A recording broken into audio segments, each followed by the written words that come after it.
Salut les amis, nouvelle petite vidéo sur la Mobigum Xenon et la Xenon S. Je vais vous montrer comment on installe la poignée de portage qui est vendue une trentaine d'euros sur le site de Mobigum et qui est super pratique. C'est parti.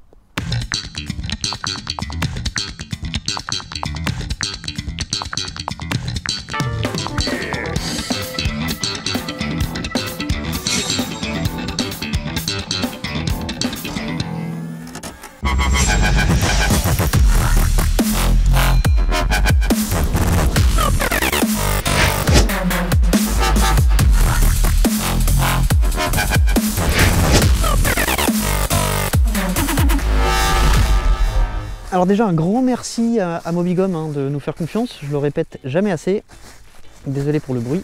Alors voici la poignée de portage.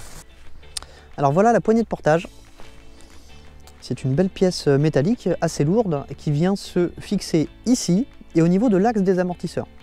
Alors là où il faut faire attention, c'est que bien sûr on va desserrer l'axe, mais le but ce n'est pas de desserrer complètement l'amortisseur, parce que sinon ça va être plus compliqué à remettre. On va s'arrêter à fleur. C'est parti. Alors normalement vous avez tout ce qu'il faut dans le toolkit, ou presque. Il va vous manquer cette BTR là, qui est une BTR de 6 mm.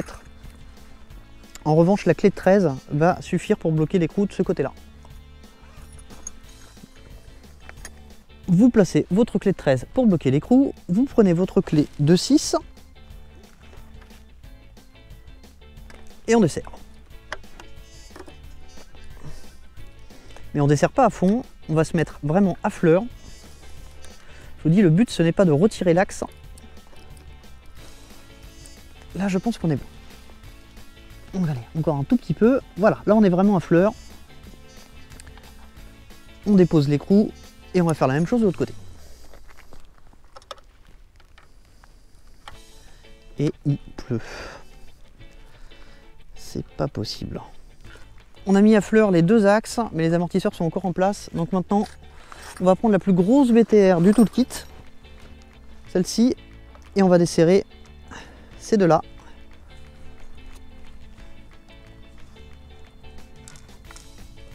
Attention à ne pas abîmer le garde-boue.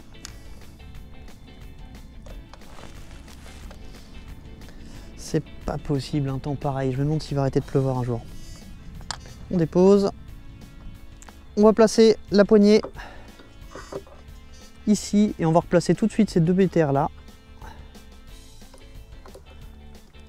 sans les serrer à fond de manière à garder un petit peu de jeu pour trouver l'axe qui va venir en dessous, et on resserre à fond juste après. Donc là forcément, maintenant que la clé est mise en place, on va avoir un petit peu moins de place pour placer les écrous en dessous. Donc ce que je vous conseille, c'est d'avancer un tout petit peu la BTR histoire qu'elle passe déjà au travers. Et forcément, si je prends pas la bonne clé, ça va pas le faire. Je dis bien que je suis dans le vide. Et dès que vous voyez la vis sortie, vous placez l'écrou derrière. Voilà, c'est pile ce que je voulais pas faire. Le faire tomber.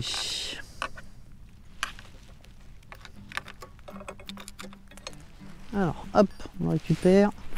On place. Bon là, c'est un peu laborieux. Peut-être des gens qui auront une technique particulière, moi j'en ai pas.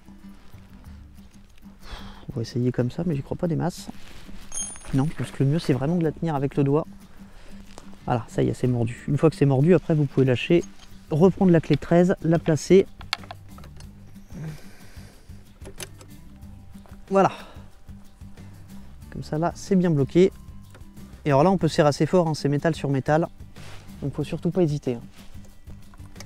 Ce côté-là, c'est bon. Alors même chose de l'autre côté, on va avancer un petit peu la BTR de manière à ce qu'elle traverse déjà le support de la poignée. Comme ça, après on n'a plus qu'à placer l'écrou. Donc alors celle-là elle n'avance pas, donc dans ces cas-là il faut l'aider un petit peu en poussant. Alors c'est pour ça que je voulais garder un petit peu de jeu. Du coup je vais resserrer celui-là de manière à plaquer la poignée, comme ça le trou sera bien placé. Parce que là je suis un petit peu au-dessus, vous voyez pas, mais je suis un peu au-dessus. Ah, ça commence à descendre.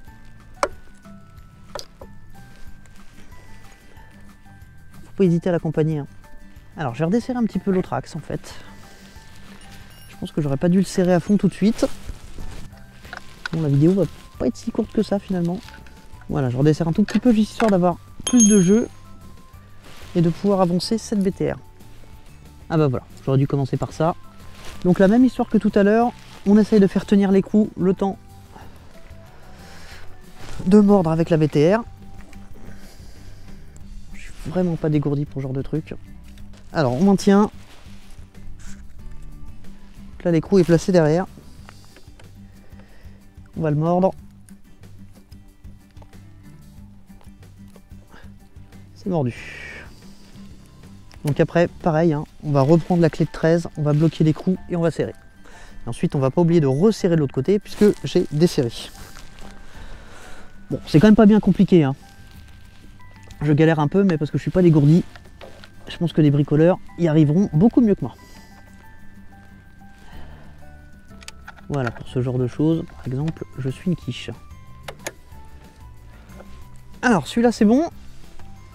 J'ai récupéré ma clé. Et du coup, de l'autre côté, je vais resserrer aussi. C'est fait. Alors, il ne reste plus que ces deux-là. Donc là, maintenant, elle est en face du trou, ça va beaucoup mieux. Ça sert à rien d'y aller trop fort, hein. Elle est déjà bien fixée, la poignée. Et voilà. Donc, on a une poignée de portage qui est montée. Ça va être bien plus pratique comme ça. Voilà les amis, on a terminé difficilement le montage de cette poignée de transport. Difficilement, c'est de ma faute, hein, c'est parce que je suis vraiment pas aguerri. Quelqu'un d'aguerri y arrivera en 5 minutes maximum, ça n'a rien de bien compliqué. C'est valable aussi bien sur la Xenon que sur la Xenon S. Voilà.